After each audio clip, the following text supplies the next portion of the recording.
Hello everyone झोतो Koge सागुन दाराम नवा are मिदटां इᱧᱟᱹᱜ blog रे आ तेहेन दो मिद होड़ाग बाद्रे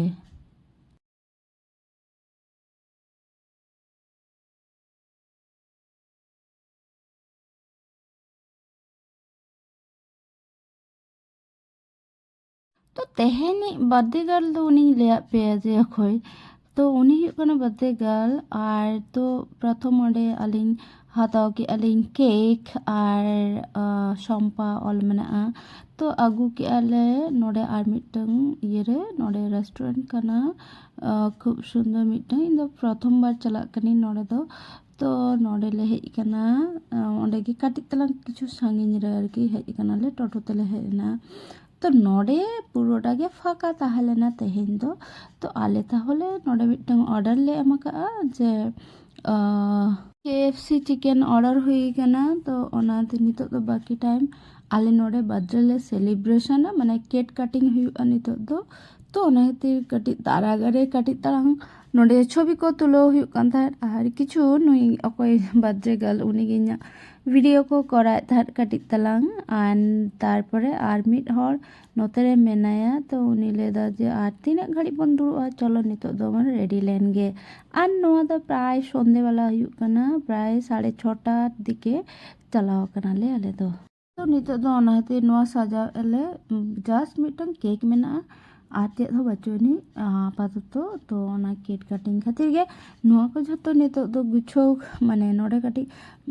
साजाव हुई डेकोरेट रना चेद हो बांगा पुरोटा केक गे मेना नोडे केक आर चेद हो बांगा कयेकटी ये मेना कैंडल मेना ओना काटी जलाव हुई बस रेडी हुई ना आर नोआ जेहेतु रेस्टुरेंट रे चला कते करा हुई कना मिदटां पॉजिटिव दिक ताहेना ओना दो हुई कना आलादा भाबते आम दो बांग डेकोरेशन हुई थामा ओड़ाग रे तो ओना खातिर डेकोर रेना कोनो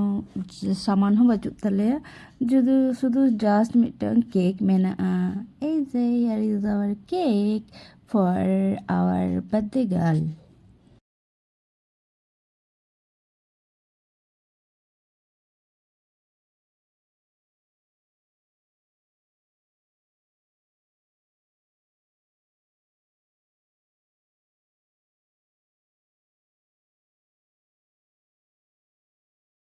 एक्चुअली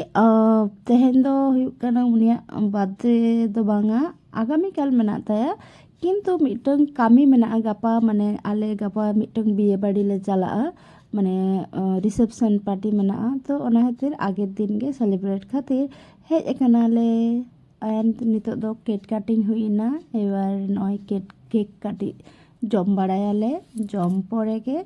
एंड देन आर मिदटां जिनिस ले जमा ओना दो हुयुग कना ओका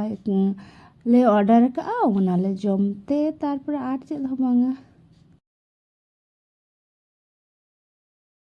तो नय नोआ के ऑर्डर ले KFC चिकेन तो पे हरते ओना KFC चिकेन आड़ी गान बेसी ताहलेना तो कोनो मते ले जम चावा के जम परे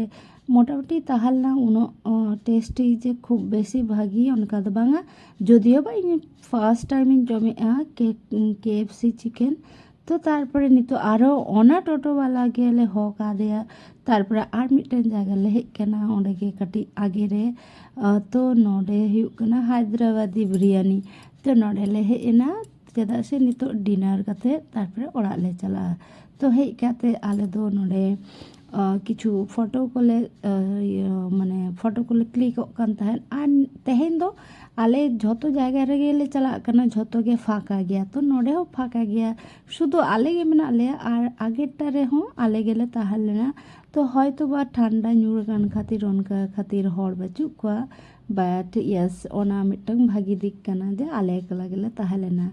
तो तेहेन दो नितो दो निये गे थैंक्स फॉर वाचिंग।